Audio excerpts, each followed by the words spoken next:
Welcome to Telugu focus TV. నేను మీ శ్రీనివాస్ రెడ్డి. ఇప్పుడు వైసీపీకి సంబంధించినటువంటి మాజీ ఎమ్మెల్యే కేతిరెడ్డి జగన్మోహన్ రెడ్డి గారి ప్రభుత్వం పైన కూడా, అలాగే వైసీపీ నేతలు ఎవరైతే కూటమి ప్రభుత్వం పైన గగ్గోలు పెడుతున్నారంట, పథకాలు అమలు చేయలేదు అవి ఇవి అని ఎవరైతే అంటున్నారో వాళ్ళందరికీ దిమ్మ తిరిగి మైండ్ బ్లాక్ అయ్యేటువంటి సమాధానం అయితే సొంత వైసీపీ నేత మాజీ ఎమ్మెల్యే అయినటువంటి కేతిరెడ్డి సమాధానం చెప్పారని చెప్పుకోవచ్చు.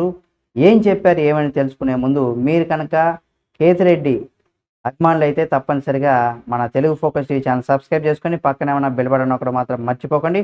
ఆయనకి సంబంధించి మరిన్ని అప్డేట్స్ని కూడా మీ ముందుకు తీసుకొచ్చే ప్రయత్నం చేస్తున్నాం కాబట్టి సబ్స్క్రైబ్ చేసుకొని పక్కన ఏమైనా బెల్ బటన్ ఒకటి మాత్రం మర్చిపోకండి. ఇంతటికీ వైసీపీ మాజీ ఎమ్మెల్యే అయినటువంటి కేతిరెడ్డి గారు ఏమని కామెంట్ చేశారు, ఇది ఇప్పుడు వైసీపీ నేతలకు కూడా జీర్ణించుకోలేకపోయేటువంటి ఒక అంశంగా చెప్పుకోవచ్చు. ఎందుకంటే హామీలకు సంబంధించి అమలుకు సంబంధించి ఏవైతే కూటమి ప్రభుత్వం ఇచ్చినటువంటి హామీలు ఏమున్నాయో ఆ హామీల అమలుకు సంబంధించి కూడా ఈయన కొన్ని కీలకమైనటువంటి వ్యాఖ్యలు చేశారు.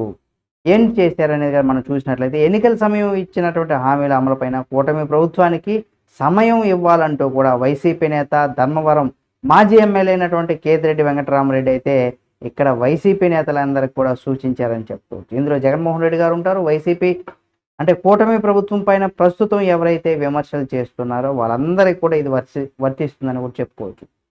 అధికారంలోకి వచ్చి 2 నెలలు కూడా కాకముందే పథకాలు ఇవ్వడం లేదని గగ్గోలు పెట్టడం సరికాదనేసి కూడా చెప్పుకొస్తున్నారు ఆయన. నిజంగా మరి ఈ రకంగా ఆయన చెప్పినటువంటి ఆయన ఒక స్ట్రాటజీ లేదా ఆయన చెప్పినటువంటి అంశాల్లో అనేక రకరకాల అంశాలు చెప్పుండొచ్చు. కానీ ఈ అంశం ఏదైతే ఉందో ఒక్కసారిగా వైసీపీ నేతలకైతే జగన్మోహన్ రెడ్డి గారు కూడా షాకు గురి చేసిందని చెప్పుకోవచ్చు.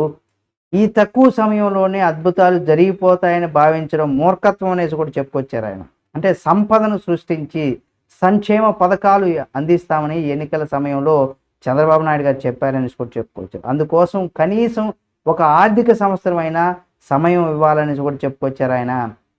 అలాగే వెంకటరామరెడ్డి ఆయన ఒక యూట్యూబ్ ఛానల్లో కూడా ఈ మేరకు వీడియో కూడా విడుదల చేశారు. అందులో ఆయన మాట్లాడుతూ మద్యం ఇసుక అక్రమాలు విక్రయాలు చేయడం పైన దానిపైన గత ప్రభుత్వం మద్యం ఇసుక విక్రయాలు చేయడం వల్లే వైసీపీ ప్రభుత్వం చెడ్డ పేరు వచ్చిందనేసి కూడా చెప్పుకొచ్చారు. అన్ని పథకాలు అమలు చేసిన వైసీపీ 11 సీట్లే వచ్చాయనేసి కూడా చెప్పుకొచ్చారు. తాము ప్రజల్లో ఎక్కువగా తిరిగాననేసి కూడా, జనం దగ్గరికి తానే వెళ్ళి పనులు చేసిన నిందలు ఓటమి తప్ప ఏమీ కూడా మిగలలేదనేది కూడా చెప్పుకొచ్చారు ఆయన.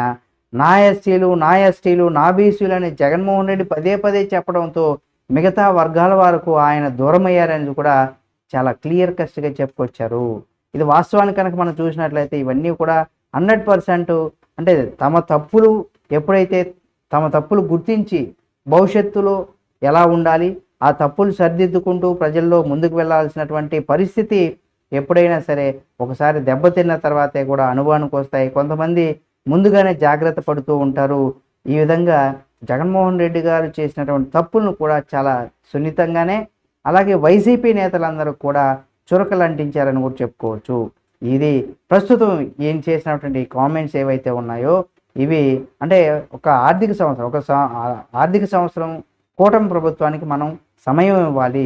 ఇప్పుడే 2 నెలలు కాకముందు ఎందుకు మీరు పథకాలన్నీ కూడా అమలు చేయలేదని గగ్గోలు పెడుతున్నారనేసి కూడా ఆయనే సొంత పార్టీ నేతలను ఉద్దేశించి కూడా చెప్పినట్టుగా చెప్పుకోవచ్చు. కాబట్టి ఈ వీడియో మీకు నచ్చినట్లయితే లైక్ చేయండి. ఈయన చేసినటువంటి కామెంట్ ఏదైతే ఉందో దీనికి సంబంధించి కూడా మీరు కూడా మీ యొక్క అభిప్రాయాన్ని కామెంట్ రూపంలో తెలియచేయండి.